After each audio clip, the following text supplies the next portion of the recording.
नमस्कार बच्चों, कैसे हैं आप सब? बढ़िया होंगे। पढ़ाई कैसी चल रही है? अच्छे से चल रही होगी, ठीक है। तो आज का जो हम लोगों का एक नया टॉपिक है वो mole fraction in vapour phase के बारे में पढ़ना है, ठीक है। तो आज की जो जर्नी है वो हम लोगों को काफ़ी टाइम तक चलने वाली है, ठीक है। आज का जो लेक्चर है वो एक बेहतर और धमाकेदार शुरुआत के साथ आज हम लोगों को पढ़ना है, ठीक है। तो जो ये आज का लेक्चर है इसको बहुत ही माइंड लगाकर एकदम बढ़िया कॉपी और पेन लीजिए और शुरुआत कर दीजिए इस लेक्चर को पढ़ने के लिए, और एकदम कंसंट्रेशन होकर पढ़ना है, ठीक है। क्योंकि ये लेक्चर सॉल्यूशन चैप्टर के लिए बहुत ही इम्पॉर्टेंट है, ठीक है। आज का जो लेक्चर है वो बहुत ज़्यादा इम्पॉर्टेंट है। तो आप लोग बैठ जाइए और फिर चलते हैं अपने टॉपिक की तरफ, ठीक है।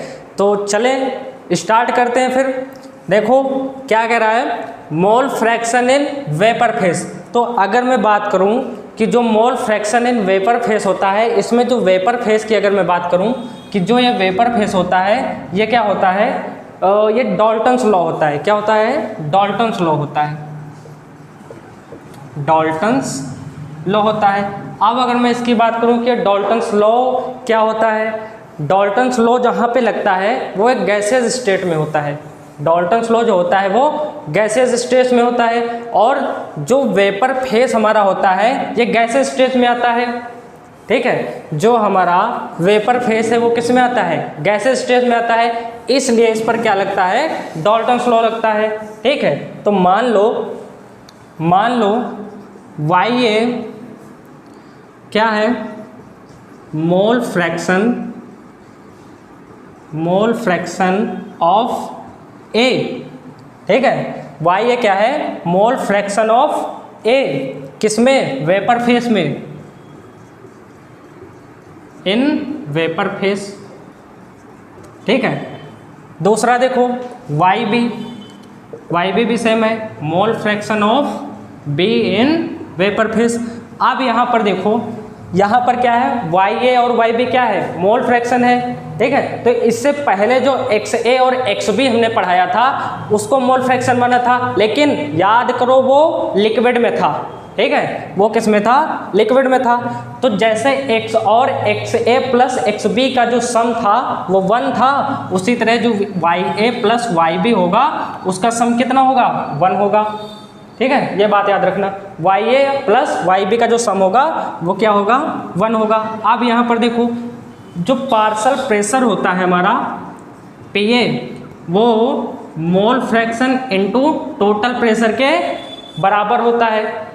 ये बात याद रखना, जो हमारा पार्शियल प्रेशर होता है वो मोल फ्रैक्शन और टोटल प्रेशर के इक्वल होता है। अब यहाँ पर देखो, मोल फ्रैक्शन अगर हम निकालें YA, इसको इधर ले आए इसको उधर ले जाएं तो क्या हो जाएगा?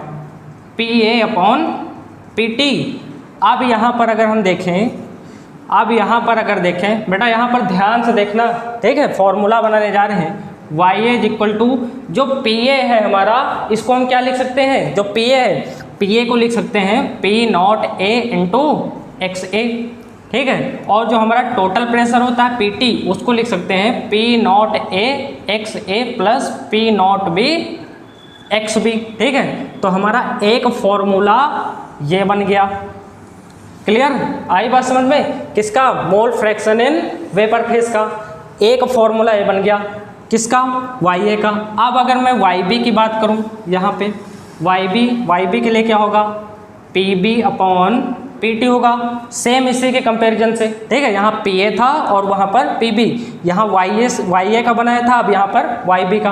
तो अब देखो YB is equal to PB को क्या लिख सकते हैं? P0B XB upon total pressure क्या होता है? P0A XA plus P0B XB। क्या इतनी बात समझ में आई? क्लियर? यहाँ पे कह रहा है कि जो टोटल हमारा मोल फ्रैक्शन है वो बराबर है, ठीक है, किसके? वेपर फेज के, ठीक है। तो अगर यहाँ पे क्या कह रहा है कि अगर मोल फ्रैक्शन वेपर फेज के लिए जो फॉर्मूला पूछा जाए क्वेश्चन, तो इसी तरह से क्या होगा? यही फॉर्मूले लगेंगे।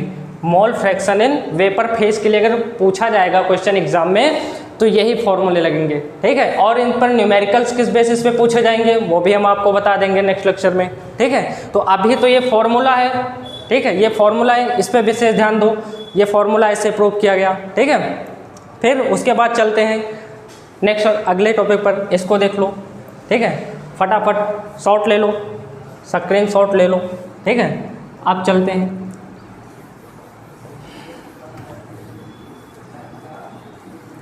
चलते हैं अगले टॉपिक पर, जो टॉपिक हमारा बहुत ही शानदार टॉपिक है, ठीक है। अब चलते हैं कॉलिगेटिव प्रॉपर्टीज, ठीक है। कॉलिगेटिव प्रॉपर्टीज पर चलते हैं, ठीक है। ये प्रॉपर्टीज क्या होती हैं? अगर मैं इसकी छोटी सी डिफिनेशन लिखना चाहूं, द प्रॉपर्टीज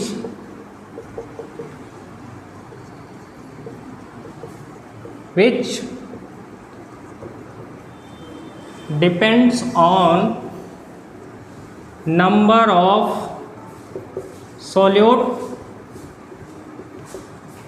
पार्टिकल्स, ठीक है। अगर मैं कॉलिगेटिव प्रॉपर्टीज की बात करूं तो क्या कह रहा है कि the properties which depends on number of solute particles, मतलब जो सॉल्यूट पार्टिकल्स के नंबर होते हैं वो किस पे डिपेंड होते हैं? उसकी प्रॉपर्टीज पर, उसी को ही क्या कहते हैं? Colligative properties. अब अगर इसके मैं टाइप्स की बात करूं तो पहला क्या होता है?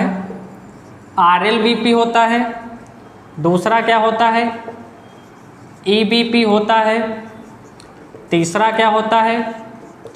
DFP होता है, और चौथा क्या होता है? OP होता है। अब अगर मैं इसकी फुल फॉर्म की बात करूं, ध्यान से देखना, अब अगर मैं इसकी फुल फॉर्म की बात करूं तो RLVP जो होता है वो होता है relative lowering in vapour pressure, vapour pressure, ठीक है। अब अगर मैं दूसरे की बात करूं EBP तो ये होता है elevation in boiling point,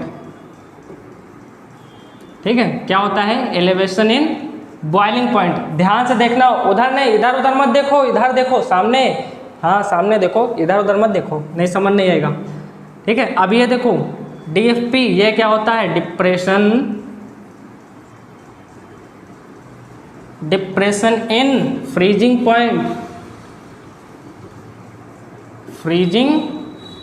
point, मैं इसके फुल फॉर्म लिखे दे रहा हूँ, ठीक है।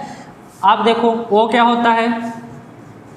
ऑस्मोटिक प्रेशर, ठीक है, ऑस्मोटिक प्रेशर होता है। तो ये हमारे क्या है?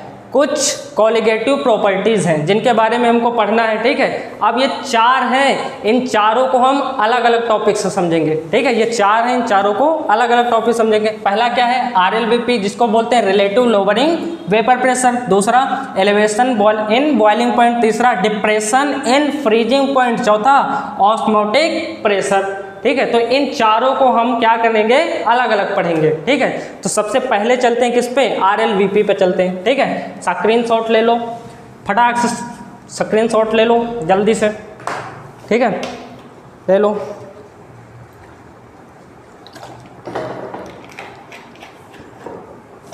चलें, इरेज कर रहे हैं, चलते हैं। जो कॉलिगेटिव प्रॉपर्टीज होता है वो नंबर ऑफ सॉल्यूट पे क्या होता है? डिपेंड होता है, ये बात आपको पता होनी चाहिए। अब हम चलते हैं कहाँ पे? RLVP पे। अगर मैं इसकी फुल फॉर्म लिखूं तो relative lowering in vapour pressure, ठीक है, ठीक है बच्चों, ये पता रहेगा ना। अब चलते हैं इसके डेफिनेशन पे। अगर मैं इसको लिख दूं, अगर मैं इसको लिखूं, the non volatile solute is dissolve in volatile solvent, volatile solvent, then the vapor pressure are decrease, क्या कह रहा है कि the non volatile solute is dissolve in volatile solvent then the vapour pressure is decrease. अब देखो यहाँ पर मेरी बात को, इधर देखो, अब मेरी बात को यहाँ पे ध्यान से सुनो। मैंने इससे पहले आपको दो कंडीशन पढ़ाई थी, एक वोलेटाइल के लिए और दूसरा दोनों वोलेटाइल के लिए, कि जब एक वोलेटाइल था तो कौन सी इक्वेशन थी और जब दूसरा वोलेटाइल है तो कौन सा इक्वेशन है। ठीक है, तो याद करो वो दिन जिस दिन मैंने दोनों वो वाला पढ़ाया था, जिस दिन एक वोलेटाइल था और दूसरा नॉन वोलेटाइल था, याद करो। और जब दूसरा नॉन वोलेटाइल था तो उसके लिए इक्वेशन क्या थी, याद करो। जो हमारा टोटल प्रेशर था, मीन्स पीटी या पीएस कुछ भी लिख सकते हो, यहाँ पर मैं पीएस ही लिख दूँ। जो टोटल प्रेशर था वो किसके इक्वल था, पीए के। याद करो, जब एक नॉन वोलेटाइल था तो जो टोटल प्रेशर था वो पीए के इक्वल था। अब यहाँ पर ध्यान से देखो, PS is equal to PA को लिख सकते हैं क्या, P not A into P not A X A. ठीक है, पीएस को पीए को लिख सकते हैं क्या, पी नॉट ए और एक्स ए। आप यहाँ पर देखो, जो हमारा पीएस है पूरे चैप्टर में याद करके चलना, जो हमारा बी है वो क्या है, सॉल्यूट है और ए सॉल्वेंट है। ठीक है, तो यहाँ पर देखो हमारा ए क्या है, सॉल्वेंट है और बी क्या है, सॉल्यूट है। तो यहाँ पर देखो क्या मिक्सर किया गया, डिसॉल्व सॉल्यूट। तो यहाँ पर हम इसको पी नॉट ए और एक्स ए को क्या लिख सकते हैं, 1 माइनस एक्स बी, क्योंकि सॉल्यूट माना है बी को। ठीक है, अब यहाँ पर देखो P S is equal to P not A minus P not A X B. बहुत ही अच्छी तरीके से देखना इक्वेशन को। ठीक है, अब इसको इधर कर दो, उसको उधर रख दो। P not A X B is equal to P not A minus P S. क्या इतनी बात समझ में आई। अब अगर मैं इसको इधर लिख दूं तो जो एक्स बी है वो मेरा मोल फ्रैक्शन है। ठीक है, एक्स बी है वो मोल फ्रैक्शन है, इसको यहीं पर रोक देंगे। Is equal to P not A minus P S upon P not A. अब यहाँ पर जो हमारा बन रहा है ये, इसको क्या बोलते हैं, इसी को बोलते हैं क्या, आर एल वी पी। जो आर एल वी पी है हमारा वो मोल फ्रैक्शन के क्या है, इक्वल है। ठीक है, इतनी बात समझ में आई। यही चीज़ हमको समझनी थी, जो आर एल वी पी हमारा है वो मोल फ्रैक्शन के इक्वल है। ठीक है, तो ये रहा हमारा क्या, आर एल वी पी के बारे में। अब अगर मैं इसको लिख दूं कि जो एक्स बी है वो मोल फ्रैक्शन है, पता होना चाहिए। जो P not A minus P S है ये क्या है, लोअरिंग इन वेपर प्रेशर। क्या है, लोअरिंग इन वेपर प्रेशर। यहाँ पर एक कंफ्यूज मत होना, जो पी नॉट ए और पी एस है ये क्या है, लोअरिंग इन वेपर प्रेशर, और जो P not A minus P S upon P not a है इसको क्या बोलते हैं, R L V P. R L V P, relative lowering in vapour pressure. ठीक है, ये बात याद रखना। इतनी बात पता रहेगी तो आर एल वी पी क्या होगा, पूरा कंप्लीट हो जाएगा, कहीं कोई भी दिक्कतें नहीं आएगी। ठीक है, कोई भी प्रॉब्लम नहीं आएगी। लेकिन अगर आप ये भूल गए कि जो टोटल प्रेशर था वो पी ए के इक्वल था तो आपको समस्या हो सकती है। ठीक है, तो ये रहा आपका क्या, आर एल वी पी। आप चले आगे। ठीक है, चल रहे हैं फिर आगे। ये स्क्रीनशॉट ले लो, स्क्रीनशॉट ले लो यहाँ पे। ठीक है, आप चलते हैं नेक्स्ट पे, इरेज कर दें। अब चल रहे हैं नेक्स्ट पे। अब चलते हैं आर एल वी पी के बाद क्या था, एलिवेशन ऑफ बॉइलिंग पॉइंट था। क्या था, ई बी पी, जिसको लिखते हैं क्या, एलिवेशन इन बॉइलिंग पॉइंट। अब हमको इसके बारे में जानना है। ठीक है, अब अगर मैं लिख दूं यहाँ पे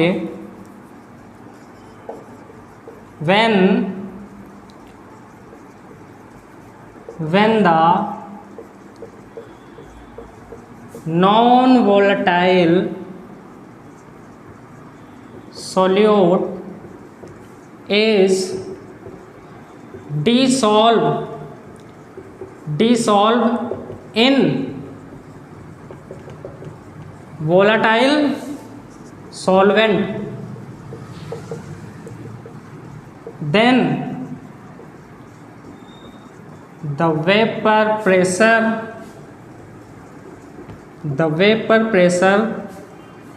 are decrease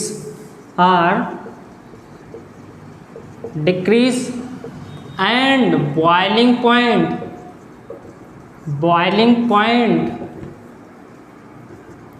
increase। क्या ये बात सही है? क्या ये बात सही है कि जब नॉन वोलेटाइल सोल्यूट किस में मिलाया गया, वोलेटाइल सोल्यूट में, तो उसका वेपर प्रेशर क्या हुआ? डिक्रीज, और बॉइलिंग पॉइंट इंक्रीज हो गया। क्यों? क्योंकि मैंने बताया था, याद करो वो दिन जिस दिन मैंने बताया था कि जो वेपर प्रेशर होता है वो इनवर्सली प्रोपोर्शनल होता है किसके? बॉइलिंग पॉइंट के होता है ना। उस दिन बताया था जो हमारा वेपर प्रेशर होता है वो इनवर्सली प्रोपोर्शनल होता है किसके? बॉइलिंग पॉइंट के। तो वेपर प्रेशर अगर डिक्रीज होगा तो बॉइलिंग पॉइंट क्या होगा? इंक्रीज होगा ना। अब इसको चलते हैं, हमें ग्राफ से समझते हैं इसको, ठीक है। अब अगर इसको मैं ग्राफ से समझूं तो बहुत ही अच्छी तरीके से समझ में आ जाएगा, ठीक है। इसको ग्राफ से समझते हैं। अगर मैं यहाँ पे ग्राफ बनाऊं, ध्यान से देखना इस ग्राफ को। ग्राफ किसका? वेपर प्रेशर वर्सेस टेम्परेचर का। किसका? वेपर प्रेशर वर्सेस टेम्परेचर का। तो देखो जो इसका ग्राफ बनता है वो कैसे बनता है? ऐसे बनता है, ठीक है। ऐसे ग्राफ बनता है। ये हमारा क्या हो जाएगा? ग्राफ बन गया, ठीक है। जो हमारा बना है किसका बना? प्योर सॉल्वेंट का बना। ये किसका? प्योर सॉल्वेंट, ठीक। ये ग्राफ किसका बना? प्योर सॉल्वेंट का। अब यहाँ पर कह रहा है कि वेपर प्रेशर जो है वो डिक्रीज है, तो अगर इसका वेपर प्रेशर डिक्रीज करा दिया जाए, इसका वेपर प्रेशर ऐसे डिक्रीज करा दिया जाए, ठीक है। तो अब देखो, अगर मैं यहाँ पर एक लाइन खींच दूँ, एक लाइन अगर मैं यहाँ पे और खींच दूँ तो क्या होगा? एक कट पॉइंट यहाँ होगा और एक कट पॉइंट यहाँ होगा, ठीक है। इसको क्या बोलेंगे? प्योर सॉल्यूशन, ठीक है। क्या बोल देंगे? सॉल्यूशन या प्योर सॉल्यूशन लिख दो, ठीक है। इसको क्या बोलेंगे? सॉल्यूशन बोलेंगे। अब यहाँ पर देखो, ये जो वेपर प्रेशर है, अगर इस वेपर प्रेशर को हम 1 atm कर दें, अगर इस वेपर प्रेशर को हम 1 atm कर दें, तो जो हमारा सॉल्यूशन होगा उस पर जो बनने वाला जो पॉइंट है, उस पॉइंट पर जो हमारा टेम्परेचर होगा, अगर वेपर प्रेशर 1 atm है तो सॉल्यूशन पर बनने वाला जो पॉइंट होगा उस पर कितने टेम्परेचर होगा? उसका टेम्परेचर कितना होगा? उसका टेम्परेचर होगा TB, ठीक है। टेम्परेचर क्या होता है? बॉइलिंग पॉइंट होता है ना, तो उसका टेम्परेचर कितना हो जाएगा? TB हो जाएगा। और जो प्योर सॉल्वेंट का टेम्परेचर है वो कितना हो जाएगा? TB0 हो जाएगा। कितना हो जाएगा? TB0 हो जाएगा। क्लियर? इतनी बात समझ में आई? अगर वेपर प्रेशर 1 atm कर दिया जाए तो सॉल्यूशन पॉइंट पर बनने वाला टेम्परेचर कितना होगा? TB होगा, और प्योर सॉल्वेंट पर बनने वाला TB0 होगा। यहाँ पर अगर मैं पूछूं कि सबसे ज़्यादा टेम्परेचर किसका है, यहाँ पर सबसे ज़्यादा टेम्परेचर किसका है? TB0 का है TB का? भाई देखो बताओ। अरे TB का होगा ना, TB का सबसे ज़्यादा टेम्परेचर होगा। मतलब यहाँ से हमको पता चल रहा है कि बॉइलिंग पॉइंट क्या हो रहा है? इंक्रीज हो रहा है। कैसे? TB is greater than TB0। यहाँ पे क्या हो रहा है? बॉइलिंग पॉइंट इंक्रीज हो रहा है। और कितना इंक्रीज हो रहा है उसे ही क्या कहते हैं? EBP में एलिवेशन इन बॉइलिंग पॉइंट, ठीक है। कितना इंक्रीज हो रहा है उसे ही EBP कहते हैं, ठीक है। अब चलते हैं, इसको देखते डेल्टा अगर मैं इसको लिखूं delta T B minus T B not, यही हमारा क्या है, यही हमारा है क्या, एलिवेशन इन बॉइलिंग पॉइंट, यही हमारा क्या है, एलिवेशन इन बॉइलिंग पॉइंट। अब अगर मैं इसको और लिखूं डेल्टा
1000 LV, ठीक है, ये हमारा क्या हो गया, फॉर्मूला हो गया।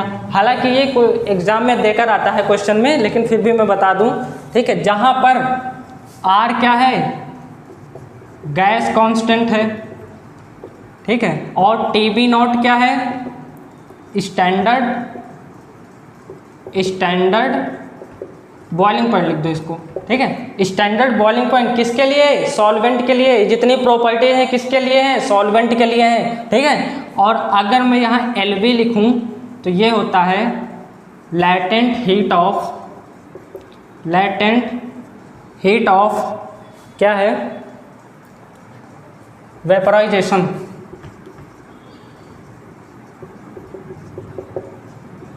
ठीक है, लैटेंट हीट ऑफ वेपराइजेशन, ठीक है। तो ये हमारा क्या हो गया, फॉर्मूला हो गया KB नॉट का, ठीक है। आई बात समझ में।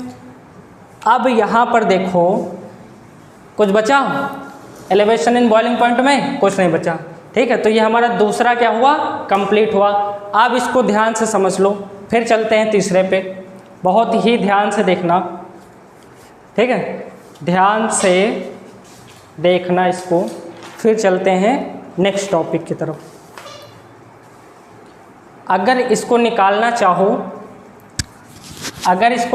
चाहो तो इससे भी निकाल सकते हो, डेल्टा H/mW से। डेल्टा एच क्या है, डेल्टा एच हमारा जो होता है वो वेपराइजेशन होता है, और ये मॉलिक्यूलर वेट होता है। ये वेपराइजेशन होता है और ये क्या होता है, मॉलिक्यूलर वेट होता है MW, ठीक है। इससे भी निकाल सकते हैं।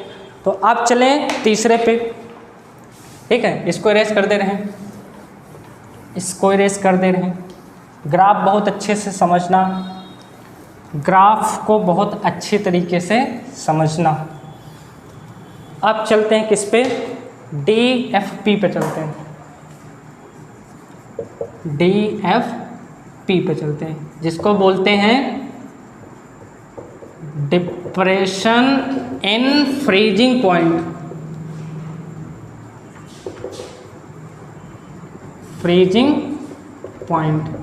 Depression in freezing point. अब देखो यहाँ पर अगर मैं इसकी डिफिनेशन लिखूं तो when the non volatile solute dissolved in volatile solvent, then the vapor pressure is decreased and freezing point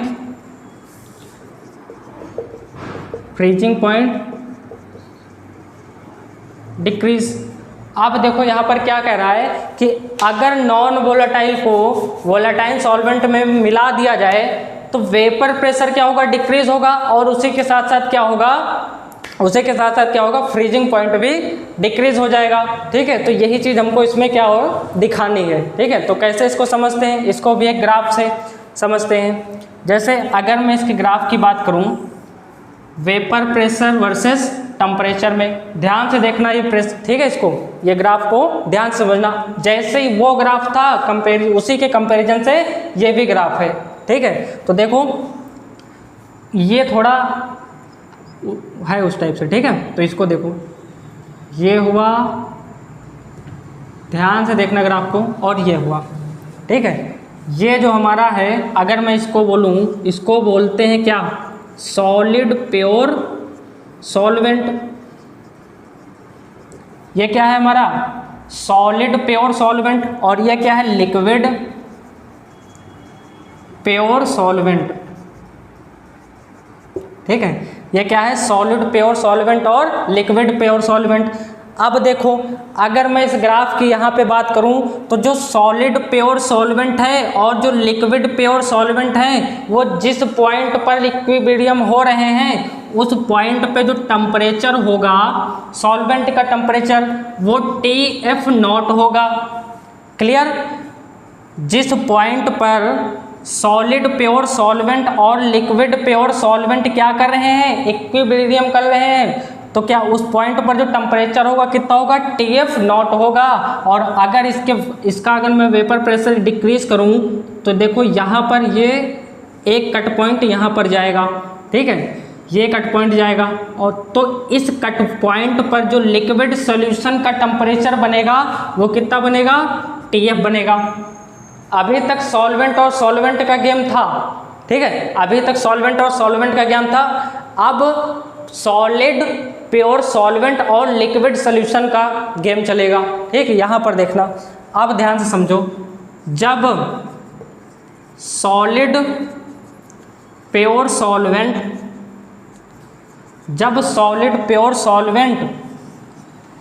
equilibrium दिखाया किससे, लिक्विड प्योर सॉल्वेंट से। ठीक है, तो हमारा क्या बना, TF0 बना। जब सॉलिड प्योर सॉल्वेंट इक्विलिब्रियम हुआ किससे, लिक्विड प्योर सॉल्वेंट से, तो क्या बना, कौन टेम्परेचर कितना हुआ, TF0 हुआ। अब देखो दूसरा, जब सॉलिड प्योर सॉल्वेंट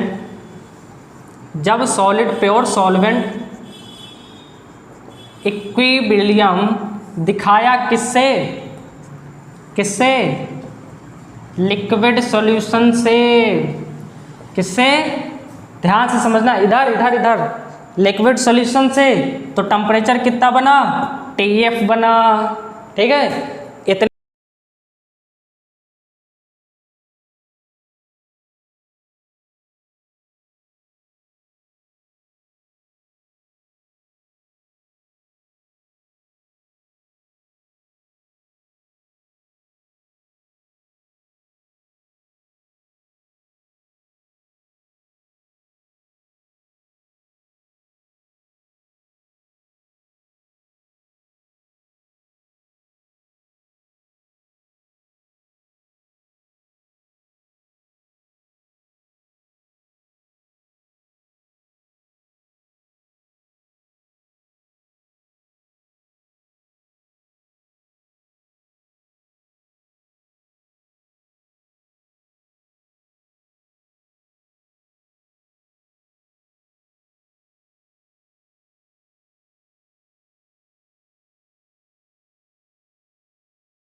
2, ठीक है। यहाँ पर के एफ क्या है, जो यहाँ पर हमारा के एफ है वो हमारा है मोलल डिप्रेशन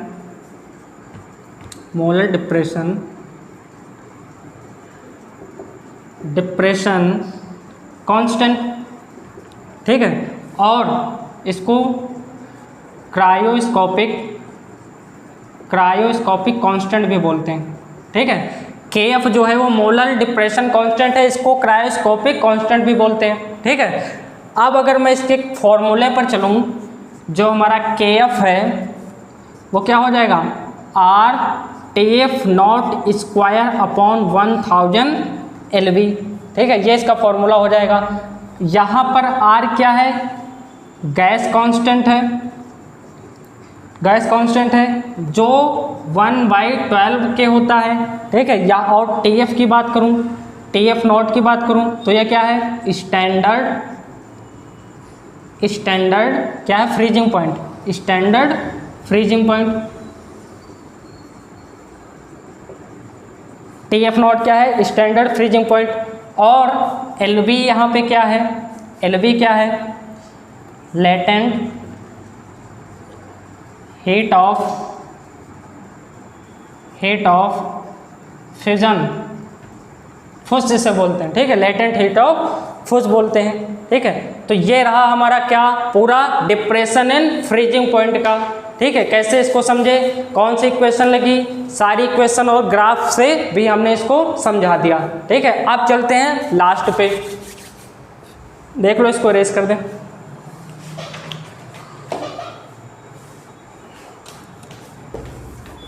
स्क्रीनशॉट ले लेना, जो भी लेक्चर नहीं समझ में आएगा फिर से बताना, ठीक है। अब चलते हैं ऑस्मोटिक प्रेशर पे, इसको भी इरेज कर दें। ऑस्मोटिक प्रेशर जिसे ओपी बोलते हैं भाई साहब,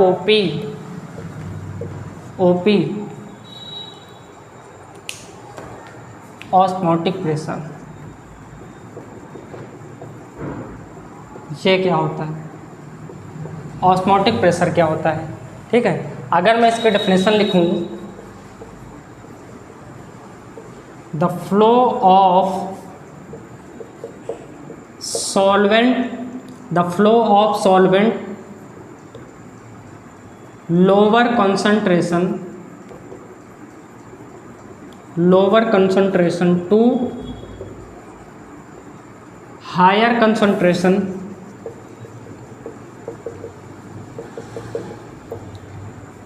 the flow of solvent lower concentration to higher concentration is called osmotic pressure, ठीक है। इतनी बात हमको समझनी है। तो यहाँ पर देखो क्या कह रहा है कि जो लोअर कंसंट्रेशन है उसका कंसंट्रेशन कहाँ हो रहा है, हायर कंसंट्रेशन पे हो रहा है, ठीक है। यही चीज़ हमको इसमें दिखाना है। तो मान लो मेरे पास क्या है, ये एक कंटेनर है, ठीक है। क्या है, ये एक कंटेनर है जिसमें बीच में क्या लगा हुआ है, एसपीएम लगा हुआ है। इसको क्या बोलते हैं, सेमी परमेबल मेम्ब्रेन, ठीक है। एसपीएम सेमी परमेबल मेम्ब्रेन, ठीक है।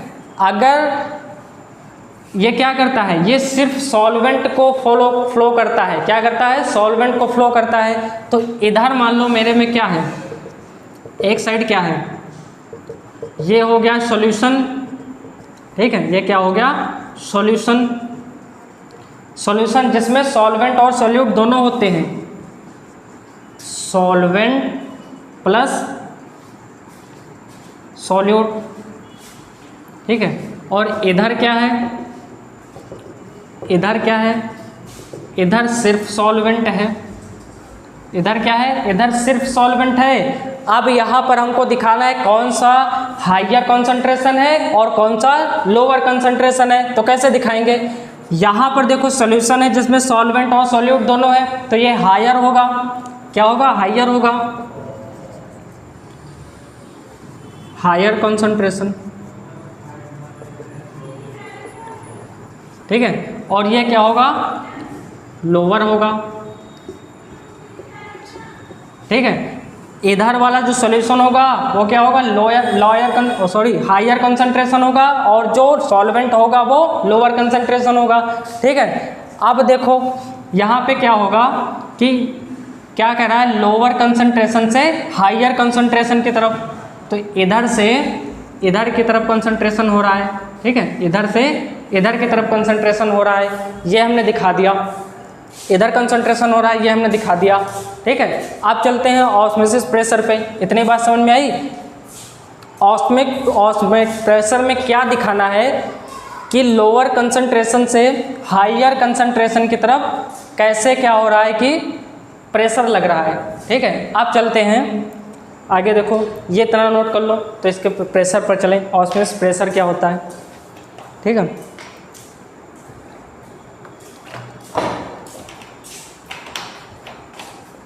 रेस कर दें। ठीक है, अब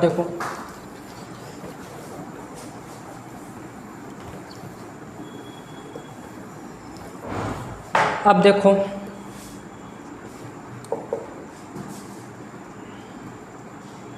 ऑस्मोसिस प्रेशर। ठीक है, ऑस्मोसिस प्रेशर ये क्या होता है। अब मैं अगर इसकी डेफिनेशन लिखूं, the minimum pressure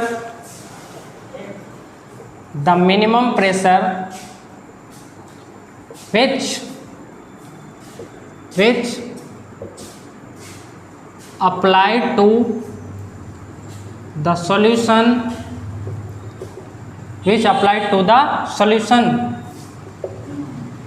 side to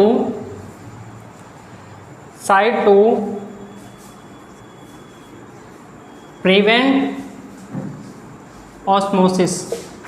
ठीक है, क्या कह रहा है कि अगर जो कंसंट्रेशन लोअर से हायर की तरफ हो रहा है उस पर हम सॉल्यूशन की तरफ कितना प्रेशर लगाएं कि वो जो प्रेशर कंसंट्रेशन हो रहा है वो रुक जाए। ठीक है, जैसे अभी मैंने बताया था कि इधर से इधर लोअर से हायर की तरफ क्या हो रहा है, कंसंट्रेशन हो रहा है, तो यहाँ पर इसमें हम कितना प्रेशर लगाएं कि ये जो कंसंट्रेशन हो रहा है ये रुक जाए। ठीक है, तो ये हमको समझना था। तो यहाँ पर अगर मैं एक कंटेनर लूँ, ये क्या है, कंटेनर है, ये क्या है, कंटेनर है, और ये क्या है, एक पिस्टन रखा हुआ है यहाँ पे। ठीक है, ये क्या है, पिस्टन है। अब यहाँ पर देखो, यहाँ पर क्या है, SPM है जो मैंने बताया था। यहाँ पर क्या है, ये सॉल्यूशन था। ठीक है, ध्यान समझना, ये सॉल्यूशन था, सॉल्यूशन जिसमें सॉल्वेंट प्लस सॉल्यूट दोनों होते हैं। इधर क्या है, इधर हमारा सिर्फ सॉल्वेंट है। ठीक है, सिर्फ सॉल्वेंट था। तो जो इधर से इधर यहाँ पे कंसंट्रेशन हो रहा है लोअर से हायर, तो यहाँ पे हम कितना प्रेशर अप्लाई करें, कह रहा है the minimum which applied to the solution set prevent osmosis. ठीक है, तो यहाँ पर हम कितना प्रेशर अप्लाई करें कि ये क्या हो, स्टॉप हो जाए, ये कंसंट्रेशन ना हो, रुक जाए। ठीक है, तो यहाँ पर देखो जो पाई है, ऑस्मोटिक प्रेशर जिसे बोलते हैं, वो डायरेक्टली प्रोपोर्शनल होगा किसके, C के। तो पाई डायरेक्टली प्रोपोर्शनल किसके, T के भी होगा। ठीक है, किसके, टेम्परेचर T के। अब देखो पाई डायरेक्टली प्रोपोर्शनल टू C और T दोनों के होगा। अब देखो पाई इज इक्वल टू, ये क्या हो जाएगा, कांस्टेंट है, R हो जाएगा, CRT हो जाएगा। ठीक है, ये हमारा क्या हो जाएगा, ऑस्मोटिक प्रेशर का फॉर्मूला हो जाएगा। ठीक है, ये हमारा क्या हो जाएगा, ऑस्मोटिक प्रेशर का फॉर्मूला। इतना प्रेशर लगाएंगे तो ये क्या होगा, ये रुक जाएगा। जहाँ पर जो C है, C हमारा क्या है, मोलैरिटी है। C क्या है, मोलैरिटी है। R क्या है, गैस कांस्टेंट है। ठीक है, T क्या है, टेम्परेचर है। ठीक है, टेम्परेचर जो गैस कांस्टेंट है, ये क्या होता है, इसमें कितनी कैलोरी लगती है, 1/12 कैलोरी। ठीक है, अब मैं चलूँ अगर इसके टाइप्स ऑफ सॉल्यूशन पे, इसका स्क्रीनशॉट ले लो। क्लियर, इसका स्क्रीनशॉट ले लो। अब मैं चलूँ इसके टाइप्स ऑफ सॉल्यूशन पे। अब इसका टाइप्स ऑफ सॉल्यूशन कैसे होगा? टाइप्स ऑफ सॉल्यूशन, ठीक है। पहला क्या होगा? आइसोटोनिक। दूसरा क्या होगा? हाइपरटोनिक। तीसरा क्या होगा? हाइपोटोनिक, ठीक है। ये तीनों होंगे।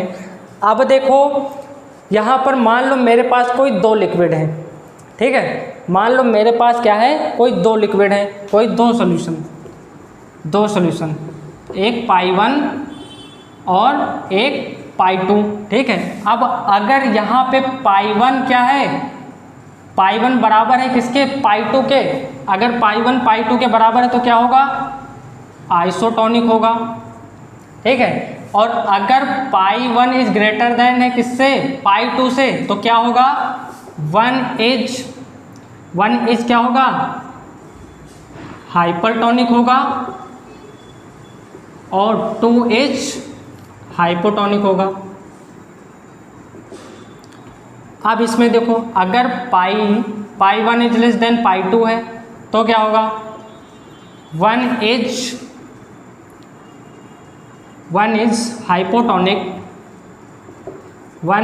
हाइपोटोनिक और 2 इज हाइपरटोनिक होगा। क्लियर? इतनी बात समझ में आ गई? अब यहाँ पे देखो अगर एग्जाम में क्वेश्चन पूछता है तो ऑस्मोटिक प्रेशर निकाल लो और इसकी कंपेयर कर दो, निकल आएगा। अगर एग्जाम में क्वेश्चन पूछेगा भी तो ऑस्मोटिक प्रेशर निकाल के इससे कंपेयर करा दो, आ जाएगा, ठीक है। तो ये आज का पूरा कंप्लीट लेक्चर रहा हम लोगों का, ठीक है। तो कैसा रहा आज का लेक्चर? इसको दोबारा से रिवाइज करिएगा, ठीक है। कल फिर मिलेंगे एक नए लेक्चर के साथ, तब तक के लिए ओके बाय, धन्यवाद।